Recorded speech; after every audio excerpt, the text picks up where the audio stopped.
한미 관세 협상이 타결이 됐습니다. 미국에 3,500억 달러를 투자하는 조건으로 상호 관세를 기존 25%에서 15%로 낮추기로 했습니다. 먼저 전체적인 평가부터 들어볼 텐데 우리 대변인님 경제 전문가시잖아요. 아유, 전문가는 아니고요. 네. 저보다 훨씬 훌륭하신 분들 많은데 일단 일반 국민의 입장에서 볼 때 타결이 됐으니까 잘 된 일이죠. 그리고 적어도 일본이나 EU 이런 데보다 뭐 높은 관세율이 적용된 건 아니니까 어떤 면에서 보면 그래도 합격선은 됐다 이렇게 평가할 수 있고 또 농산물 그중 뭐 쌀이라든지 뭐 쇠고기 이런 것에 대해서 양보 안 한 거 그 부분 설득한 부분이 뭐 광우병 당시에 뭐 시위 사진도 보여주면서 감정적으로 호소했다는 거 아니에요?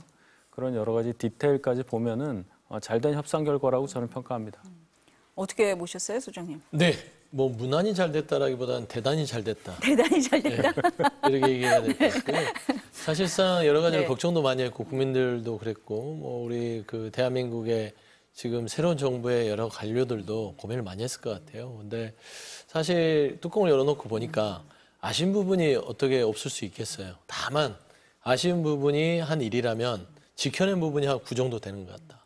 아쉬운 부분은 이제 자동차 관세 부분에 있어서 우리의 기대보다는 좀 높은 관세를 가지고 유지를 한 것인데 사실 3,500달러 중에서도 좀 드러내고 보면 1,500달러 정도는 조선업 관련돼서 공동 펀드를 가는 것이고 이 부분은 이제 기업 주도로 갔기 때문에 정부가 투자하는 부분에 2천억 달러 부분이 이제 사실상 우리가 트럼프가 원하는 돈을 요구하지 않습니까? 투자해라. 그래서 그 투자를 주는 거예요. 그래서 그런 부분에 있어서 나름대로 그 디테일한 내용까지도 조금 잘 이끌어낸 것 같고 특히 반도체나 이 의약품 부분에 최고급 대우를 약속받았다는 부분에 있어서도 나름대로 얻을 것도 얻었다라는 것이죠. 그래서 쌀, 소고기를 지켜냈고 나머지 전체적인 산업 분야에서 그다음에 이제 구글 지도 부분 있어서 그 부분도 지켜냈던 부분들이 얻을 거는 다 얻은 것 같아요. 그래서 이 부분에 대해서는 앞으로 이제 2주 뒤에 한미 정상회담을 통해서 조금 더 진척될 수 있는 부분도 있을 거라고 봅니다. 왜냐하면 트럼프 대통령이 워낙 기분파고 본인 마음대로 하잖아요. 그래 마음에 들어 이재명 대통령 좀 더 깎아드릴게 이 부분은 이렇게 할 수도 있지 않을까. 그래서 저는 그런 부분까지 열어놓고 보더라도 오늘 현재 발표된 여러 가지 내용을 봤을 때는 다소 한숨을 돌린 그리고 무난히가 아니라 대단히 잘한 협상 내용이었다고 저는 평가하고 싶습니다. 대단히 잘했다고 말씀하신 소장님. 지금 말씀을 하시면서 한미 정상회담 얘기를 하셨잖아요. 트럼프 대통령이 관세 협상 타결됐다 이 얘기를 하면서 2주 안에 만난다라고 했습니다. 이 만남의 의미는 어떻게 보세요? 일단 뭐 이 경제 분야에 있어서의 관세 협상 외에도 한미 관계에 있어서 해결해야 될 부분들이 또 있지요.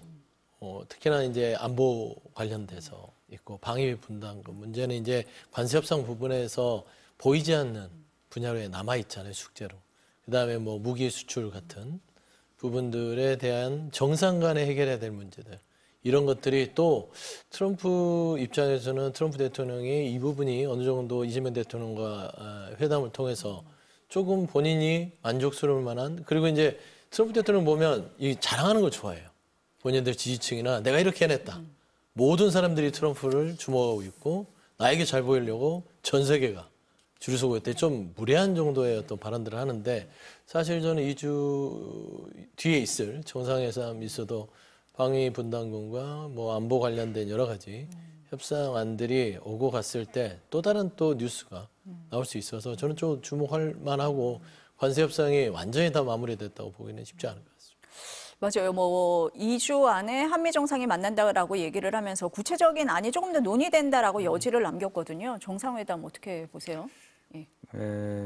다른 주요국에 비해서 우리는 정상이 트럼프 대통령이랑 아예 만나지를 못했던 물론 우리가 새 대통령 되신 지가 이제 2달이 안 됐기 때문에 그런 것도 있겠지만은 그런 차원에서 보면은 그래도 정식 정상회담이 그래도 2주 안에 있는다고 하니까 그건 다행이라고 생각하고 거기서 또 이제 구체적인 예가 더 나오겠죠. 지금 오늘 타결됐다고 하는 이 협상 내용이 완전히 픽스됐냐, 고정이냐 거기에 대해서는 아마 전문가들도 그렇게 확실히 픽스다 이렇게 말하기 어려울 거예요.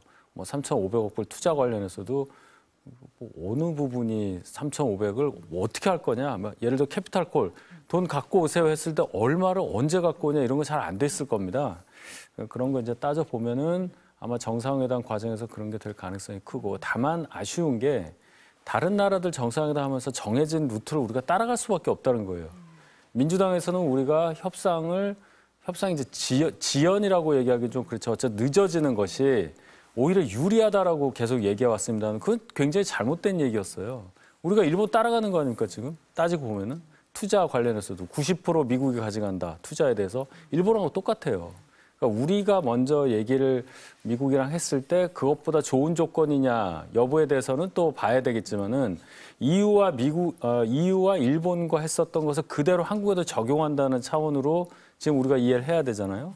그런 차원에서 보면은 이번 정상회담을 통해서 우리가 얻을 수 있는 게 과연 얼마나 있을까 뭐 이런 것도 한번 짚어볼 포인트가 될 거라고 저는 생각해요. 근데 좀 여담이긴 하지만 사실 이제 이게 뭐 시간을 끈 게 이득이냐 뭐 또 아니면 이게 그 우리에게 불리하냐라는 판단을 뭐 가질 수는 있죠. 뭐가 실익이냐고. 근데 사실 오늘도 정책실장이 밝혔듯이 우리 대한민국이 이번에 한미 협상을 할 때 일본의 어떤 그런 협상의 결과를 두고 분석을 많이 했다. 그리고 역제안을 많이 했고 거기에 대해서 나름대로 성과를 가져왔다는 설명이 있었다는 거 보면 일단은 원래 뒤에 마지막까지 남아서 남들 하는 거 다 보고 하는 것들이 더 결과적으로는 이득이 되지 않았냐. 또 뭐 그런 말을 좀 덧붙이고 싶습니다.